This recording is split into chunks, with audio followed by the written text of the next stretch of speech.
Welcome to the Independent Advisors Podcast, where we dive into the world of stocks, tradable markets, and financial planning with Jessup Wealth Management's Chief Investment Officer, Mark McEvily, and CEO, Matt Jessup.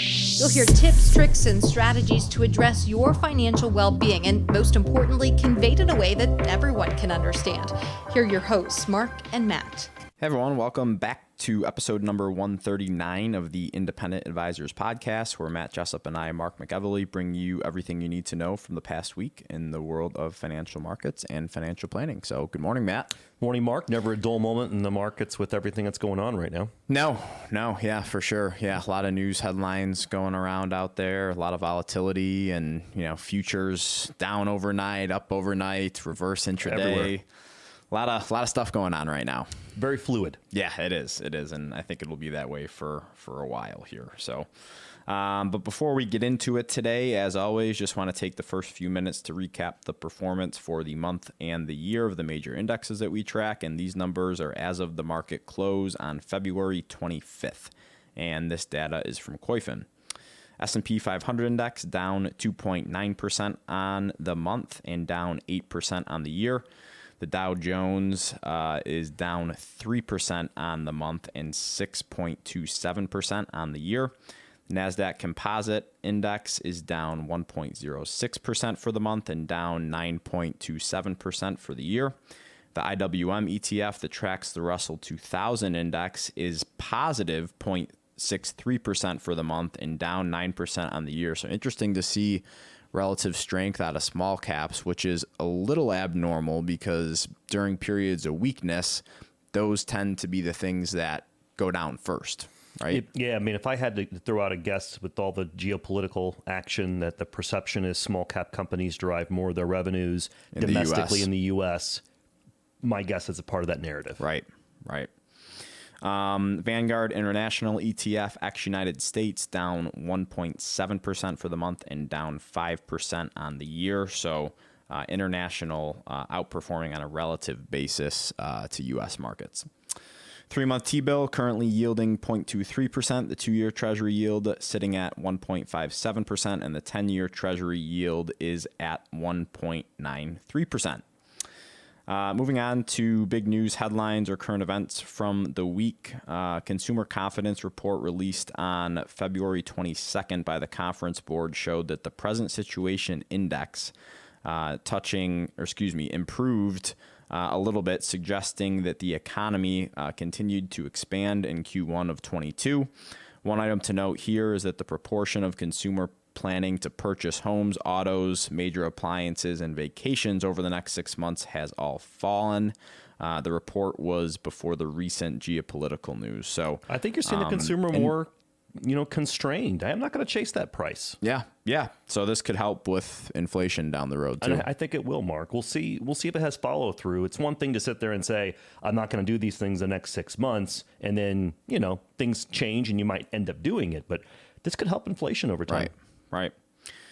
Michigan consumer sentiment was released on February 25th and came in at 62.8 for February, which was down from 67.2 in January. The drop was primarily driven by households with incomes of $100,000 or more, a group that has significant impact on consumer spending. So what are you seeing there? That trend in multiple different surveys. Yep. The consumer, I still think, is in a very good position.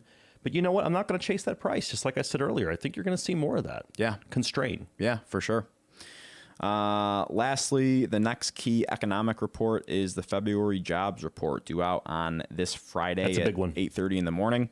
The forecast as of February 25th is 438,000 new jobs. That's a big one. That'll be a big one. Yeah, big report. Moving right along to tweets, articles, and research from the week. This first one was from our friend George Marudis on January 24th of 22. So he tweeted, "Don't mix your income with your investments." Okay. And he tweeted like a little note from like an iPhone that said, on November 12th, Odell Beckham Jr. signed a deal with the Rams worth $750,000. He announced that he would take that in Bitcoin. At the time, Bitcoin was worth $64,293. Today, and this was as of January 22nd. That today it's worth $35,400. Today, that deal is worth $412,953. Odell will be taxed on $750,000. Federal and California state tax will be 50.3%. That means Odell, as of now, has netted $35,703 from the Rams contract this year. Wow. So again, I'm sure he's got endorsements and has other stuff going on. So this is just me saying, well, first, I want to be clear that other athletes have done the same thing and have reaped the benefits, since 2017, right? So it's not always the situation where it's going to go down, or else obviously no one would do it, right? Sure. But this just serves to me as a reminder that, to me, cryptocurrency, whether it's designated yet or not by the SEC, is a security. And securities fluctuate and go up and down. Yes. And crypto right now, at least, has higher volatility than most assets. I would make that argument. Okay? Yeah. Go ahead. And I just want people, to see this, that, this stuff can go down too. Even though that crypto's been in a raging bull market for a long time now, this can go down, right? Absolutely. I mean, it's not a stable store of value, like, say, the American dollar, right? Where the perception is... That's the key, stable. Stable. That's the key. Yeah. That's the key. So is it a store of value? Yeah. But so are stocks, so are bonds, so are a lot of other asset classes like real estate, et cetera. Artwork, collectible wine, collectible cars, you can go on the list. But is it stable? And the problem is that, in my opinion, very pro-crypto people aren't being honest with themselves in that it's not stable. It fluctuates a lot, and you're confusing, I think. Is it a store of value? I think that's becoming more and more apparent. But is it a stable store of value? And I think we all know the answer to that. Right. We just have to be honest with ourselves for what it is. Yeah. Something that moves 50% in a matter of 5 months is not a stable store of value. Right. And either way. Again, I'm sure Odell doesn't need this money, so he's in a fortunate position where he's like, I'm willing to hold on to it for the next 10 years if I believe in it, which is fine. Yeah. It's just you have to be able to deal with that type of volatility. Yeah, it goes back to what I was saying earlier about when you see like these stock returns. I think the example I had was like Monster Beverage a couple of weeks ago, and everyone wants to see what that 10-year or 15-year return number is, but you had to endure sell-offs of upwards of 80%. Right? And so it's easy to sit there and talk about that without dealing with what's the trade-off. Yeah, exactly. Next was a tweet from Ryan Dietrich on February 22nd. Ryan said the S&P 500 officially moved into correction territory today. Again, this was on February 22nd. This is the 33rd correction or bear market since 1980. And for this statistic, and just to clarify things, correction is defined as a pullback from peak to trough of at least 10%. And a bear market is 20%. Yes. He says, take note, they aren't fun and no one likes it, but the return 1 year later is nearly 25% and higher 90% of the time. So again, he tweeted this graphic that's titled Stocks Tend to Do Well After Corrections. And we'll have Jenna post this on the YouTube video here on the screen. So you should be able to see this right now. And then also on our show notes at Jessup Wealth on Twitter or Jessup Wealth Management on Facebook and LinkedIn. So we post this chart and it shows what the correction was for the S&P 500. Then it shows the 1 year return for the S&P after the lows and the 2 year return after the lows. And again, the average 1 year return is 24.8% and the average 2 year return is 37.4%. Some people might listen to this and make the argument that, hey, no one's buying at exactly the bottom, which is true. So, this would be a good metric to see, if the new highs were taken out, what's the return there going forward. But it doesn't negate the fact that it still shows, typically when we have corrections tend to be pretty good buying opportunities unless it turns into a full-on bear market or a recession. But Correct. we know, but looking back at history, that most of the time it doesn't happen like this. It could be this time. No one knows. Sure. But I think it's just an interesting stat that, when there's fear and people are hesitant to buy, it tends to be a pretty good time. Exactly, Mark. I mean, we got to remember, what's the trade-off of getting equity-like returns?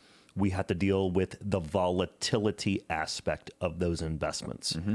And in peaks of stress, whether the stress is geopolitical, where the stress is economical in a country, ultimately, that's what you have to deal with in the short term. Yeah. You're going to have dislocations in price, but ultimately, things do normalize. And this is why people should not be investing in the market with a 1 month or 2 month time horizon, right? Mm-hmm. Correct. Have a longer term time horizon. Everything else, in my opinion, will work its way out if you have good underlying investments. Yeah, for sure. Lastly, I have a tweet from Mark Ungewitter on February 23rd. He said, "Note to self, so-called death cross is a lagging indicator that works reasonably well in secular bear markets, like 1972, 73, 2000, 2002, 2008. They're still pitching this stuff hardcore.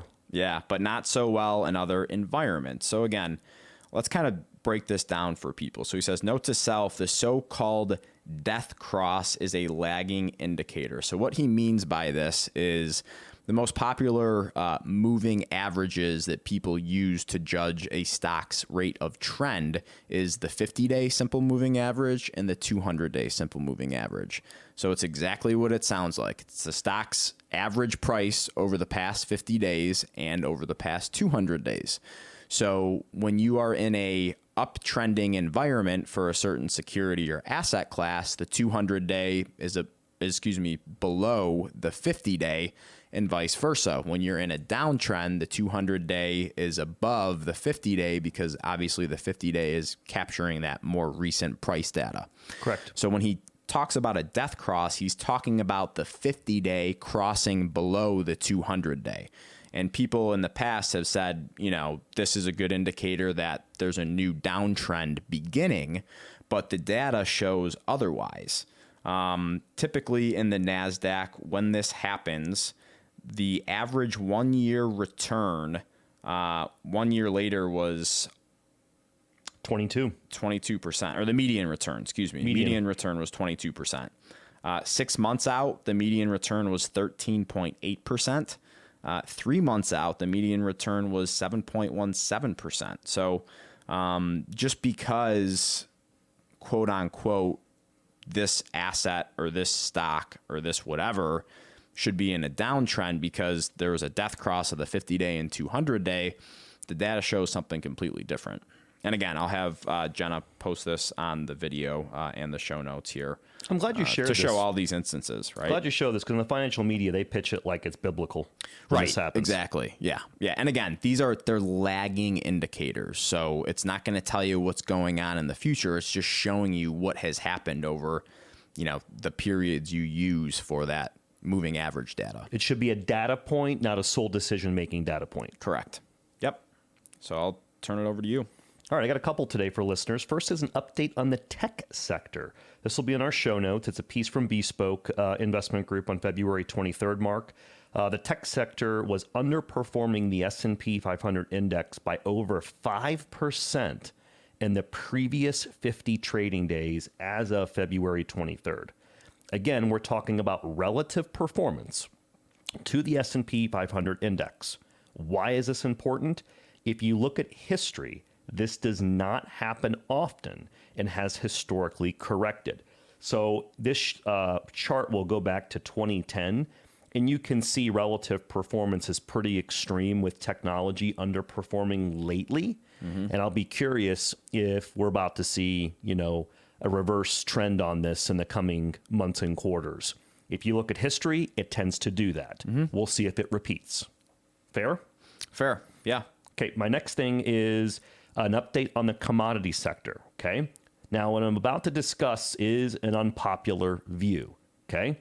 And this is also kind of before a lot of the geopolitical risk was ramped up in the news headlines with Russia, Ukraine, which is still, the humanitarian side is very disturbing. Tragic. Yeah, it's tragic. So with that being said, this article from Bloomberg was written on February 25th at 10:43 a.m. The title of it, Mark, Commodity Prices Inflated by 40% by Risk Premiums, says an analyst. That was the title of the article. I had to click it. It had me. It had me at hello. Baited you in. Had me at hello. Okay. So first off, this is just one opinion, but I'm sharing it because this is definitely the minority view right now. And when the whole street, Mark, is going one way, and it seems a pretty definitive one way, I think you got to start looking on the other side. At the other side. Okay. So prices for some key raw materials are substantially inflated and could fall a long way, quote unquote, if and when concerns ease about the Russian invasion of Ukraine. This is according to research firm Capital Economics. I'm quoting now. The prospect of supply disruptions stemming from international sanctions have added about 40% to the prices of oil, aluminum, copper, and this is according to the analyst at Capital Economics, Clarion Clancy, wrote in a note to clients. Similar premiums probably are swelling agriculture commodity futures, he noted. Quote, although there is still a huge uncertainty over how the ongoing Russia-Ukraine conflict will play out, markets have been quick to price in the risks to commodity supply, said the analyst. We continue to forecast lower prices in the medium term on the assumption that these risk premiums will eventually reduce in size. So, Mark, why am I highlighting this? It's rare to see people thinking that commodity prices could come in, and guess what? They really could. That's a possibility. And what's the cure for high commodity prices? Higher commodity prices. Higher commodity prices starts to affect demand. People aren't going to pay those prices. Going back to what we were talking about with the consumer. So when you kind of look at this commodity surge, the chart that will be on our show notes is a chart from Bloomberg, and the index is the Bloomberg Commodity Spot Index. It's a basket. I'm talking, it could be grains, it could be the metals, it could be the energies, but you're seeing a drastic move higher. And it kind of goes back to what you and I discussed on the podcast last week in regards to equity prices and how poor they traded in January and February. Is commodities overly pricing in disruptions that won't actually end up occurring? And will these prices end up coming in? Again, unpopular view. No one's talking about this. Right. It is something at least I want to put on people's radar. Yeah, for sure. And it's going to be interesting because there are ways to get more oil on chain to supply, right? So there's levers to pull that the U.S. can, that Europe can. Yeah. Some of them will be unpopular, and I won't go into them today. Sure. But there are ways to get more supply online. There are options. Prices are too high and it's hurting demand. Yep. Ultimately hurting the global economy. Correct. All right, last thing I have, and I'm going to verbally share this. This is a market outlook piece from Argus Research on 224. And the research piece, Mark, was about 3.5 pages. It was a good piece. I know we shared it internally here. I'm going to share just the conclusion part of this because I think they did a pretty good job. Okay. So I'm going to read this, and then you and I can have a quick roundtable. This is my last piece. Quote, markets that were real bears, meaning bear markets like you discussed, sell-offs of in excess of 20% from high to low, since 1980 have been associated with secular transitions. The emergence of oil-rich Midwest and political Islam in the early 1980s, it said. Valuation excess, that's the dot-com bubble and implosion. The financial engineering run amok, that's the CMO craze. Housing collapse, Great Recession, along with Black Swan event, i.e. COVID. The bear markets around these life-altering events lasted on average 483 days and represented an average decline from peak to bottom of 41%. Here's where it gets important. Near bear markets since 1980 have been associated with technology transitions, such as the advent of program trading in 1990, the one-time disruptions of things like long-term capital management in 1998. That was ugly. I read a book on that, the long-term capital blow-up. Oh, it's interesting. People want a good story about investing blow-ups. I remember, rough. I mean, it was right before I started in the industry, and the stories I heard about it after the fact were pretty interesting because it was drastic in a V-shaped recovery. Yeah, it's nuts. And partisan politics, such as the debt ceiling stare down in 2011, which we remember, the near bear markets around these events, which mainly are provided to be transitory, lasted on average 128 days and represent an average peak to bottom decline of 18%. Yeah, and really quick, because I read this piece too by Argus, Matt. Argus, categorize these, real bears or near bears, and near bears is anything less than 20%, or they briefly went over 20% but quickly jumped back and wasn't under a 20% correction for a long period of time. That's what they mean when they say near bear. Exactly. Yeah. Thank you for clarifying, because where this is going to go is, there's a lot of debate. Is this going to turn into a secular, full-blown bear market that's going to last on average 483 days? Right. And that's another important distinction is when we're talking about a secular bear market, this is a prolonged period where, stocks are making lower lows and lower highs for a long period of time, Correct, which is sir. different from a cyclical bear market where for a short period of time, markets drop quick, but then it recovers because it's still within a secular bull market, which is a lengthy uptrend. Yeah. And so, for example, giving you the number again, those near bear markets since 1980 on average lasted 128 days compared to the secular bears, which were 483. Right. Okay.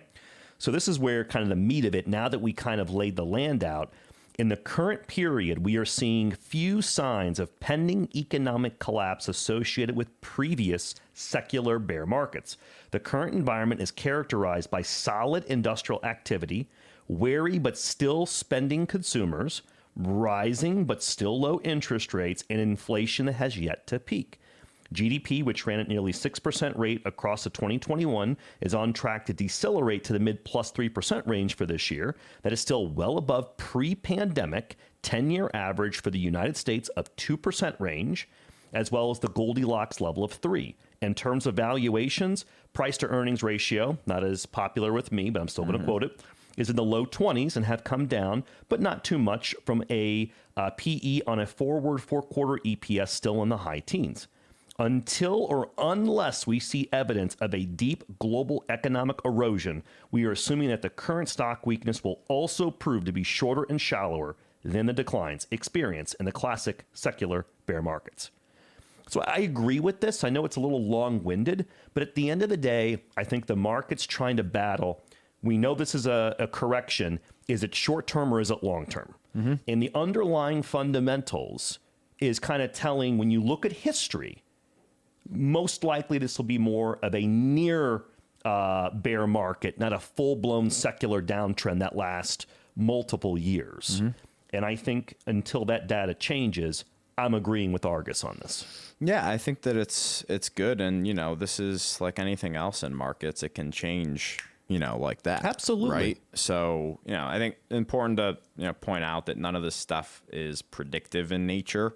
But, as we've pointed out several times on this show before, the stock market goes up more than it goes down, clearly over time, right? Right. So, and earnings drive those prices like we talked about last week. Right. Yep. Back to you. So the financial planning topic of the week comes from Jeff Levine, who is the Chief Planning Officer at Buckingham Wealth Management. And Jeff gave an update on IRS regulations regarding the Secure Act. And there were a lot of changes that came to our industry with this Secure Act, right? And the major change was the elimination of the stretch IRA for inherited IRAs. So if you inherited an IRA prior to 2020, regardless if you were a spouse or not, we'll leave spouses out of it, regardless if you were a cousin, if you were a friend, if you were 2 years younger than the person that died, or Child. 20 years younger than the person that died, you were able to stretch out those required minimum distributions over your lifetime. So you can keep that money invested and keep it growing for you. The IRS would just require you to take out a small percentage every year. Yep. But that changed. So there are other eligible designated beneficiaries, they call them, that can continue to stretch For the most part. Non-spouse. Right. So, and that's, I won't get into that. But The IRS just came out with new regulations on this, new comments on this. Interesting. And again, it's important to notice that these regulations are not final. Okay. And a final version is anticipated to be released before the end of the year. Okay. So the two really major updates were for non-eligible designated beneficiaries. So these are people who inherit a retirement account who are not spouses and they're at least 10 years younger than the deceased person. Okay. So these people who inherit a retirement account from someone who has passed away before the deceased was age 72, they simply have to empty the retirement account by the end of the 10th year after the date of death. So nothing has changed there. Okay. However, if the deceased dies on or after their 72nd birthday, the account needs to be depleted within 10 years of death and take RMDs over that 10-year period each year. They're ratcheting it up, baby. You can't wait till year 10. Yeah. So this comes in big for Roths. Yeah, it does. It does. But, this just adds complication in my opinion, even though, in most scenarios, that's probably going to benefit on most pre-tax beneficiaries money. On pre-tax money because you're taking that money out 1/10 over the next 10 years so you don't get hit with this massive tax bill at the end of the 10th year.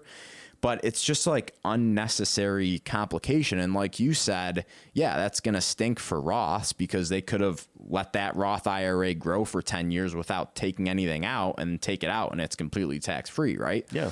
So again, these are comments that have not been finalized yet, but more or less, I guess I can say that I'm not surprised because, the tax code is already all over the place in my opinion. So it doesn't shock me to see that they're complicating this and muddying the waters more.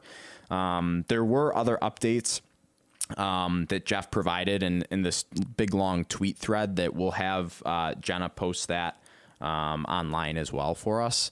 If you want to see all of the comments that the IRS made about it and potential changes. But those were the two biggies that I would think people would want to hear about. And again, it's all talk until it's finalized. And once that is finalized, obviously we'll have a longer and in-depth conversation about this. Interesting. And I wonder what part of, a bill, or this is purely coming from the IRS. Of course, it says IRS regulation. Just curious what else they could be changing here. Right. Yeah. And with this stuff, things change pretty quickly and on a dime. So absolutely. We'll keep everybody abreast of what the latest and greatest is. But there should be their goal is to have final regulation on this before the end of the year. Okay. So that's all I had, Matt, before we leave it there for the week. Anything you want to add? I think that you're going to see things be volatile next couple of weeks, especially geopolitical headlines. I think the market's going to try to decipher what the Fed's now going to do on March 16th. I would not be trying to time this market. This is not a market to time. I think it's very, very difficult given the volatility. So stay focused on your long-term, goals and objectives, risk tolerances, and just know it's going to be up big one day, down big the next. This is short term. This is a lot of emotional driven trading, and ultimately it will calm down, but it could take longer than people think. Right. Just be prepared. Perfectly said. All right, everybody. Thanks for listening to episode number 139 of the Independent Advisors podcast, and we will see you next week. Take care, everyone. Thank you for listening to the Independent Advisors podcast. If you're interested in hearing more, hit the subscribe button so you can be notified every time a new episode gets released. Feel free to share with friends, family, and follow us on Twitter at Jessup Wealth, Facebook, and LinkedIn. Mark and Matt will continue to share beneficial information on these social media sites. Also, check out the podcast tab on their website. That's www.jessupwealthmanagement.com. There you'll find links to every episode of the Independent Advisors. Have questions or topics you want to discuss on the show? Message us on Twitter, LinkedIn, or send an email with the words questions and topics in the subject line to inquiries@jessupwealthmanagement.com. We'll talk about it right here on the podcast. Certain sections of this commentary may contain forward-looking statements based on reasonable expectations, estimates, projections, and assumptions. Forward-looking statements are not guarantees of future performance and involve certain risks and uncertainties which are difficult to predict. All indices are unmanaged and are not available for direct investment by the public. Past performance is not indicative of future results. This podcast is provided for general informational purposes only and does not constitute either tax, legal, or financial advice. Although we do go to great lengths to make sure our information is accurate and useful, we recommend you consult a tax preparer, professional tax advisor, financial advisor, or lawyer regarding your specific circumstances. Investing involves risk, including the loss of principal. No strategy can guarantee any objective or goal will be achieved. Advisory services offered through Commonwealth Financial Network, a registered investment advisor.